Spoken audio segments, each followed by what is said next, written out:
Yeah, it's first cast. What do you know? I didn't know if those flies would work. Sweet. Oh, feels like a good fish too. Oh. Maybe.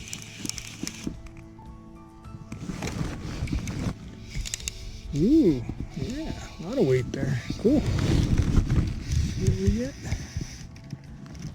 Good midge-hatch coming off.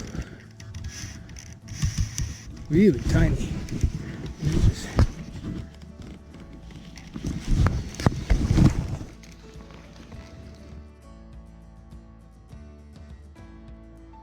All right, so I've made about 20-30 casts, and after that one rainbow, that was it. I haven't had anything else. That rainbow, what I'm fishing is a crystal bugger, simple olive crystal bugger, and a bright red worm, and then the old Ray Charles sow bug, which has been catching fish for me for, gosh, months now. Yeah, it's just been a really good pattern. But I made 20-30 more drifts through what I know is good fishy water, good clean drifts, and nothing's eating it. So I'm gonna change these over. All right, so here's what I'm gonna go with. Here's that light colored wonder bug that I have successfully fished before, and basically it's just a tungsten surveyor with a pink head on it, a little bit of soft hackle. He's on here for traction and for weight, and also because he's a confidence fly. I've caught a lot of fish on him. Then dropping back here about 18 inches, I'm going to run my Ray Charles again, just because it makes no sense to cut off a fly that's actually caught a fish for you. So we're going to keep fishing him, and he's a confidence fly. And then I'm going to run a little number 20. I don't know if you can see that little number 20 pheasant tail. There are a handful of blue-winged olives here. So that's what I'm going to fish. So the deal is, in fly fishing, I firmly believe that it has to do with location first. You can't catch fish where there aren't fish, and the whole river doesn't have fish in it. So I'm in a good location. I've seen a handful of fish rise. I've certainly caught fish here before. This is one of my favorite little places. I've caught a fish here. I think the location is good. The second most important thing is presentation. So one of the things I'm going to have to do is mess around with, does this fly have enough weight to get down near the bottom where I want to be nymphing? Is my indicator to my nymph the right distance? Do I need to add split shot ahead of it to give it more weight? I'll have to mess around because I want these flies to tick the bottom every so often. Almost always that's where I want to be running my nymphs. The last thing is pattern. Do I have the right pattern on? This is the least important thing, but sometimes it's important. Sometimes it can be the difference between a good day and a great day. So we'll keep playing around with pattern and try to figure it out, because I think we've got presentation and location pretty well sorted out, but the fish will tell us. We're ready to get out there and try this new rig. I'm going to wade out here as quietly as I can so I don't spook fish. Sound travels so well underwater that I prefer not to wade out into the water if I don't need to at all. Fish are like any other wild creature. Anything unnatural or they can't identify poses a danger, and they run away from it. So just like herons and everything else, we got to be real quiet as we wade into position.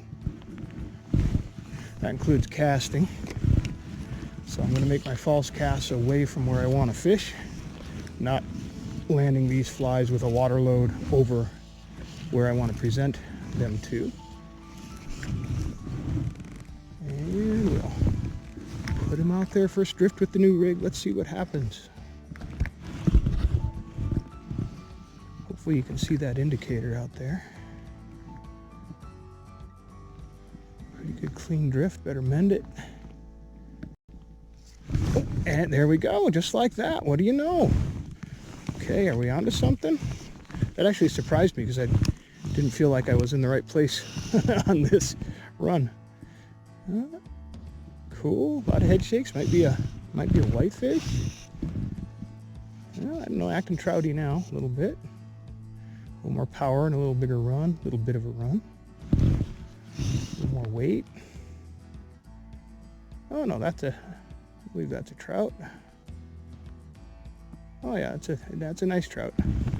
But of course, for all my talking, what did he eat? I think he ate that pink-headed wonder bug. Yeah, I think he did. Yeah. Oh, lovely trout there. Woo! Well, maybe we're onto something. Maybe we're onto something. I ran that crystal bugger and worm combo right through here. Nothing was interested in it other than after that first rainbow. And he ate the sow bug, so the water has come up. I figured it would be a worm bite today. When the water comes up, a lot of times they start to focus on those worms. But it does the same thing to sow bugs and scuds. Like where water comes up and it flushes sow bugs and scuds out of their little hidey holes under rocks and in the moss and stuff. And they start to see, fish start to see more of them and they key on them. But it also kind of wash worms, the aquatic worms, annelids out of the bank sides and stuff, and they see more of those. In fact, that first rainbow I caught coughed up some bugs in the net, and a couple of them were worms, so I figured I should fish them, but I'm not at the moment. Obviously, it's kind of on my agenda if this stuff I'm fishing here is not as good. Nice trout there. Come here, buddy. Let's get you over here into this slower water. Stay out of my slack. Yeah, we'll figure it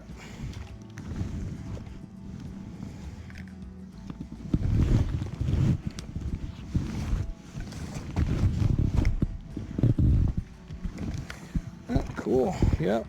Pink-headed wonder bug. A 10-foot 4-weight rod here that I really love to nymph with, but the close-in game is a little harder. Yeah, look at that dandy fish. Nothing wrong with that guy.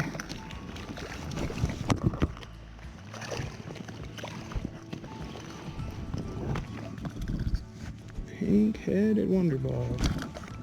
No barb.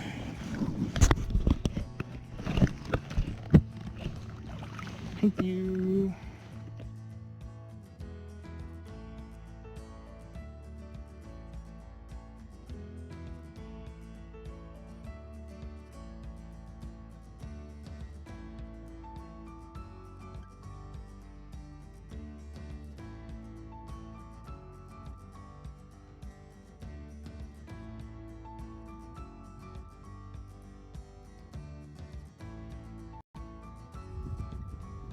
Well, it worked. Got a little better trout to eat the crayfish. He wasn't not a giant guy, but what the heck? Had a good time. Thanks for helping me out, buddy. Woo! Off it goes.